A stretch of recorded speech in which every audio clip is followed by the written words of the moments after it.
গাড়ির ট্রান্সমিশন সিস্টেমের অন্যতম একটি কম্পোনেন্ট হচ্ছে ক্লাচ সিস্টেম এবং এই ক্লাচ সিস্টেম যদি ঠিকমতো কাজ না করে তাহলে গাড়ি ড্রাইভ করা যায় না, গাড়ি সামনেও যাবে না, গাড়ি পিছেও যাবে না।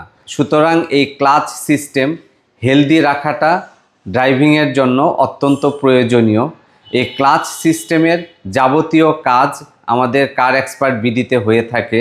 দক্ষ ইঞ্জিনিয়ার এবং টেকনিশিয়ানের মাধ্যমে আমরা এই কাজগুলো করিয়ে থাকি এবং আমাদের এই দক্ষ ইঞ্জিনিয়ার এবং টেকনিশিয়ান টিমের সার্ভিস নেওয়ার জন্য আপনি চলে আসতে পারেন কার এক্সপার্ট বিডিতে এবং আমাদের এগুলো যথেষ্ট পরিমাণ স্টকে থাকে। আর যদি কোনো ব্র্যান্ডের স্টকে নাও থাকে সেই ক্ষেত্রে আমরা স্বল্প সময়ে সেটা সংগ্রহ করে সমাধান দিয়ে থাকি।